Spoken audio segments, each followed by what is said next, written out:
Assalamualaikum warahmatullahi wabarakatuh. Di sini saya akan menjelaskan contoh kasus reorder point atau ROP. Berdasar pada pengamatan data historis, dapat ditentukan probabilitas tentang waktu tunggu, yaitu pada waktu tunggu 2 hari, frekuensinya 5 kali, probabilitasnya 11,11%.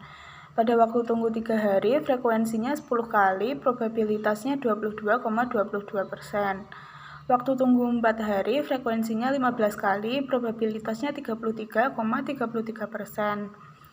Waktu tunggu 5 hari, frekuensinya 10 kali, probabilitasnya 22,22%. Waktu tunggu 6 hari, frekuensinya 5 kali, probabilitasnya 11,11%. Sehingga total frekuensinya 45 kali dan total probabilitasnya 100%. Kemudian diketahui R 10.000 unit.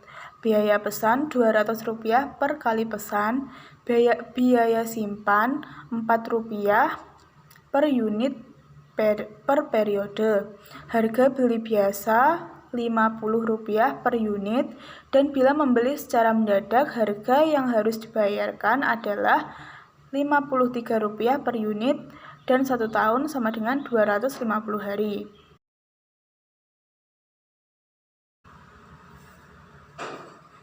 Untuk penyelesaiannya, diketahui EOI besarnya satuan ekonomi setiap kali pesan sama dengan 1000 unit. Frekuensi pembelian selama 1 tahun sama dengan 10.000 unit dibagi 1000 unit, sama dengan 10 kali. Kebutuhan atau R selama setahun sama dengan 10.000 unit. Carrying cost sama dengan Rp4 per unit per tahun. Procurement cost sama dengan Rp200 per kali pesan. Stock out cost sama dengan Rp53 per unit dikurangi Rp50 per unit sama dengan Rp3 per unit. Kemudian yang pertama, kita akan mencari biaya penyimpanan tambahan atau extra carrying cost. Extra carrying cost atau ECC per order per hari sama dengan 1000 unit dikali Rp4 per unit per tahun dibagi 250 hari sama dengan Rp16. Kemudian pada lead time 2 hari, keterangannya yaitu ECC-nya 0, karena 2 hari adalah waktu yang paling cepat atau tidak mungkin lebih cepat lagi, sehingga 0 dikali Rp16 sama dengan 0. Pada lead time 3 hari, keterangannya ada kemungkinan bahwa bahan mentah datang dalam 2 hari atau 1 hari lebih cepat, dengan probabilitas 11,11%. Kemudian extra carrying cost-nya 1 dikali 11,11% dikali Rp16 sama dengan 1,7776. Kemudian extra carrying cost-nya 1 dikali 11,11% dikali Rp16 sama dengan 1,7776.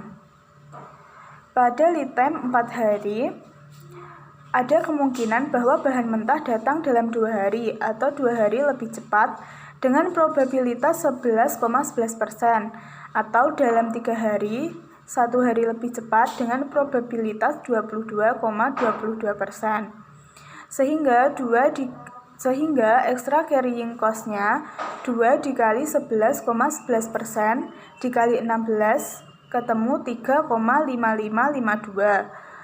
1 dikali 22,22% dikali 16 ketemu 3,5552, sehingga dijumlahkan menjadi 7,1104. Pada lead time 5 hari, ada kemungkinan bahwa bahan mentah datang dalam 2 hari atau 3 hari lebih cepat dengan probabilitas 11,11%, atau dalam 3 hari 2 hari lebih cepat dengan probabilitas 22,22%, atau dalam 4 hari 1 hari lebih cepat dengan probabilitas 33,33%.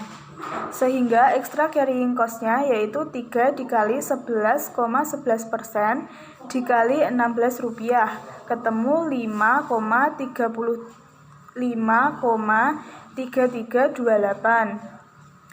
Kemudian 2 dikali 22,22% dikali 16 ketemu 7,1104.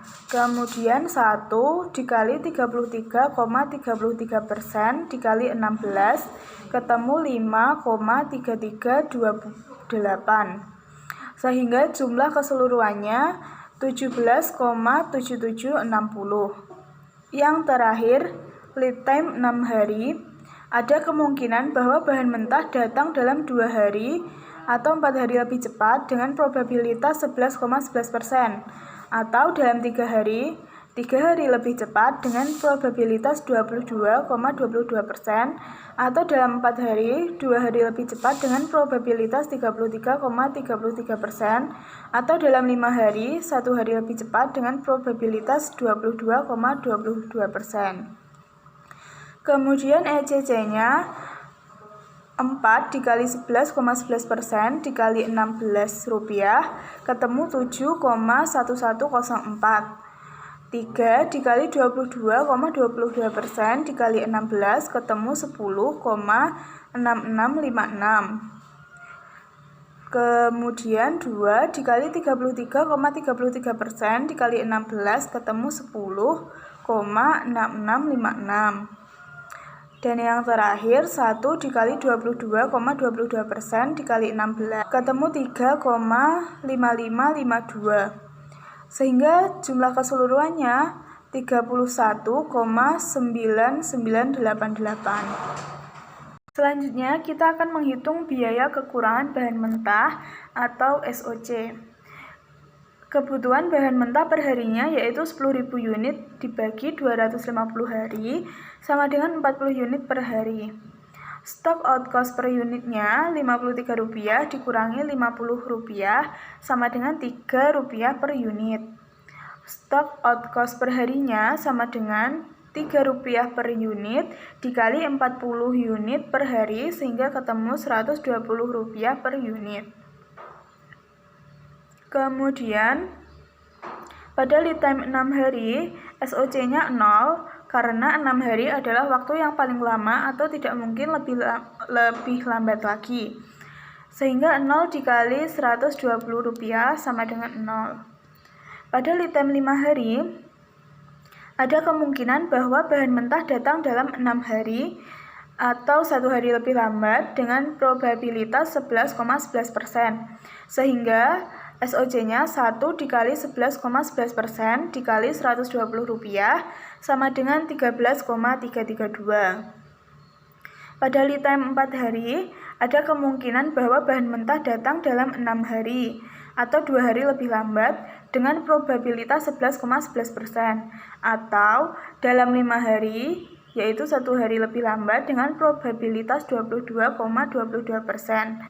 Sehingga SOC-nya 2 dikali 11,11% dikali Rp120 sama dengan 26,664. Kemudian 1 dikali 22,22% dikali Rp120-nya pada lead time 4 hari yaitu 53,328. Selanjutnya lead time 3 hari. Ada kemungkinan bahwa bahan mentah datang dalam 6 hari atau 3 hari lebih lambat dengan probabilitas 11,11%, atau dalam 5 hari 2 hari lebih lambat dengan probabilitas 22,22%, atau dalam 4 hari 1 hari lebih lambat dengan probabilitas 33,33%. SOC-nya yaitu 3 dikali 11,11% dikali Rp120 sama dengan 39,996. 2 dikali 22,22% dikali Rp120 sama dengan 53,328. 1 dikali 33,33% dikali Rp120 sama dengan 39,995. Sehingga totalnya 133,32. Yang terakhir pada lead time 2 hari, ada kemungkinan bahwa bahan mentah datang dalam 6 hari atau 4 hari lebih lambat dengan probabilitas 11,11%.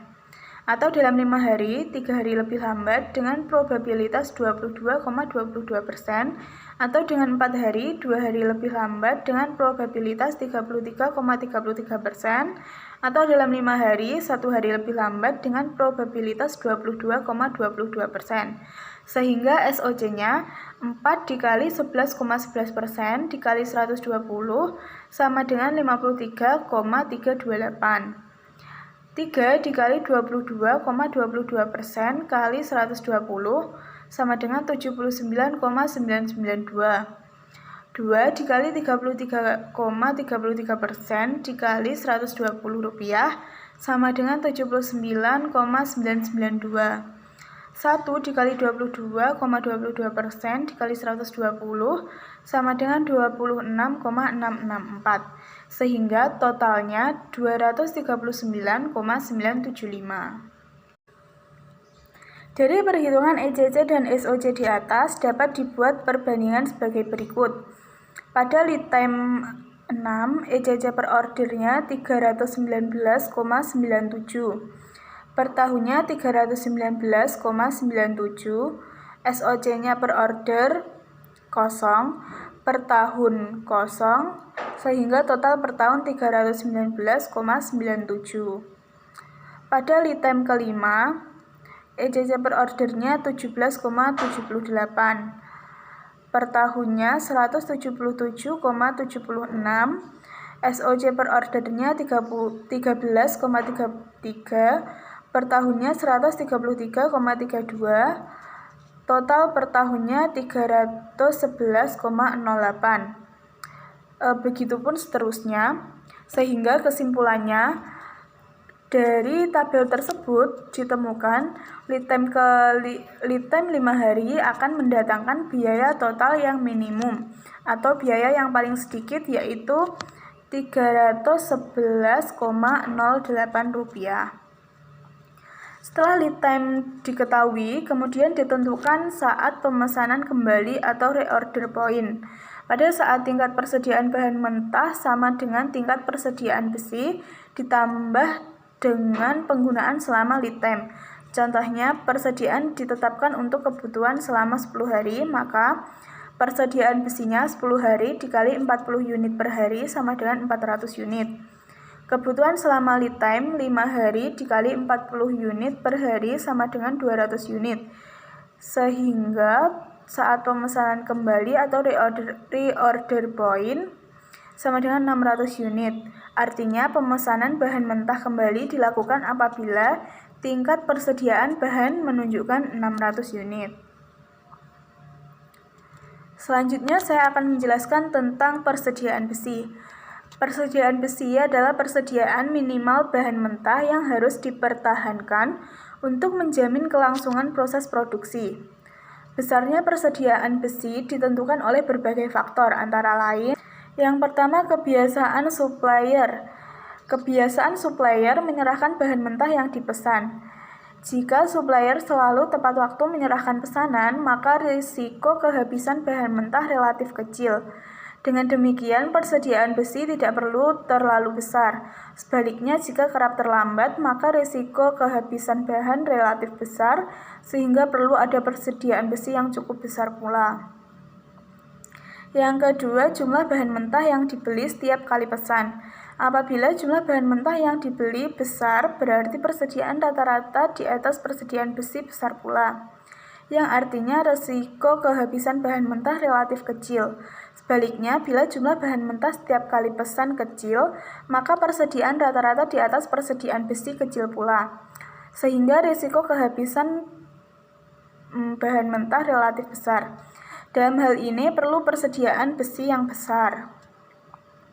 Yang ketiga, dapat diperkirakan atau tidaknya kebutuhan bahan mentah secara tepat bagi perusahaan yang dapat memperkirakan jumlah kebutuhan bahan mentah secara tepat, maka risiko kehabisan bahan mentah relatif kecil. Sebaliknya, bila jumlah kebutuhan bahan mentah tidak dapat diduga secara tepat, maka risiko kehabisan bahan mentah menjadi besar, sehingga perlu persediaan yang besar pula. Yang keempat, perbandingan antara biaya penyimpanan bahan mentah dan biaya ekstra karena kehabisan bahan mentah. Apabila biaya penyimpanan tampak lebih besar daripada biaya ekstra akibat kehabisan bahan mentah, maka tidak perlu adanya persediaan besi yang terlalu besar, dan begitu pula sebaliknya. Bila kehabisan bahan mentah akan menimbulkan biaya ekstra yang lebih besar daripada biaya penyimpanan, maka perlu persediaan besi yang cukup besar. Sekian penjelasan materi dari saya, ada kurang lebihnya mohon maaf. Wassalamualaikum warahmatullahi wabarakatuh.